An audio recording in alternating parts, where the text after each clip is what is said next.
At sinalita ng Panginoon kay Moises na sinasabi, "Sa unang araw ng unang buwan ay iyong itatayo ang tabernakulo ng kapisanan, at iyong isisilid doon ang kaba ng patutuo, at iyong tatabingan ang kaba ng lambong. At iyong ipapasok ang dulang, at iyong aayusin ang mga bagay na nasa ibabaw niyaon, at iyong ipapasok ang kandelero, at iyong sisindihan ang mga ilawan niyaon, at iyong ilalagay ang damba ng ginto para sa kamangyan sa harap ng kaba ng patutuo, at ilalagay mo ang tabing ng pintuan sa tabernakulo. At iyong ilalagay ang damba ng pagsusunugan ng handog sa harap ng pintuan ng tabernakulo ng kapisanan. At iyong ilalagay ang hugasan sa pagitan ng tabernakulo at ng dambana, at iyong sisidlan ng tubig. At iyong ilalagay ang looban sa palibot, at ibibitin mo ang tabing sa pintuang daan ng looban. At kukuha ka ng langis na pangpahid, at papahiran mo ang tabernakulo at lahat na nandoon, at iyong pakakabanalin, at lahat ng kasangkapan niyaon, at magiging banal. At iyong papahiran ng langis ang damba ng pagsusunugan ng handog, at ang lahat ng kasangkapan, at iyong pakakabanalin ang dambana, at ang dambana ay magiging kabanal-banalan.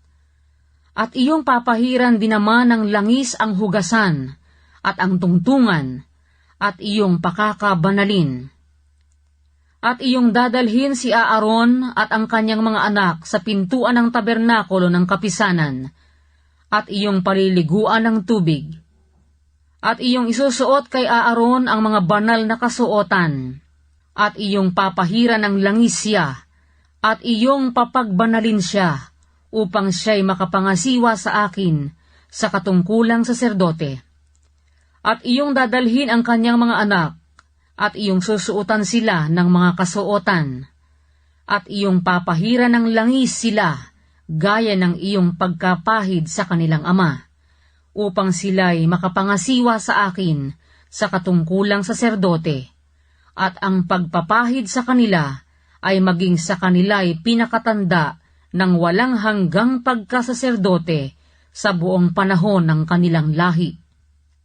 Gayon ginawa ni Moises, ayon sa lahat ng iniutos ng Panginoon sa kanya, ay gayong ginawa niya.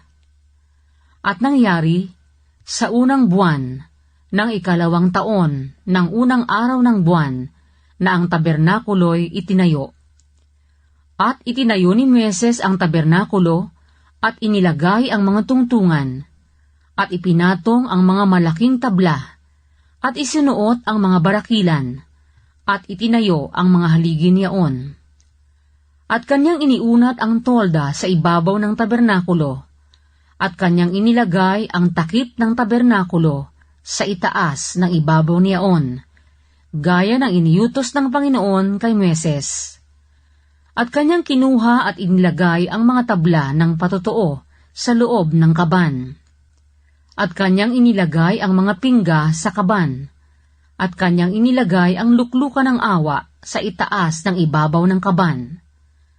At kanyang ipinasok ang kaban sa tabernakulo, at inayos ang lambong ng tabing, at tinabingan ang kaban ng patutuo, gaya ng iniutos ng Panginoon kay Moises. At kanyang inilagay ang dulang sa loob ng tabernakulo ng kapisanan, sa dakong hilagaan ng tabernakulo, sa labas ng lambong. At kanyang inayos ang tinapay sa ibabaw ng dulang sa harap ng Panginoon, gaya ng iniutos ng Panginoon kay Moises. At kanyang inilagay ang kandelero sa tabernakulo ng kapisanan, sa tapat ng dulang, sa tagilirang timuga ng tabernakulo. At kanyang sinindihan ang mga ilawan sa harap ng Panginoon, gaya ng iniutos ng Panginoon kay Moises. At kanyang inilagay ang damba ng ginto sa loob ng tabernakulo ng kapisanan sa harap ng lambong. At siya'y nagsunog doon ng kamangyan na mabangong espesya, gaya ng iniutos ng Panginoon kay Moises. at kanyang inilagay ang tabing ng pintuan sa tabernakulo, at kanyang inilagay ang dambanang pagsusunugan ng handog sa pintuan ng tabernakulo ng kapisanan, at pinaghandugan ng handog na susunugin, at ng handog na harina, gaya ng iniutos ng Panginoon kay Moises. At kanyang inilagay ang hugasan sa pagitan ng tabernakulo ng kapisanan at ng dambana, at sinidla ng tubig upang paghugasan.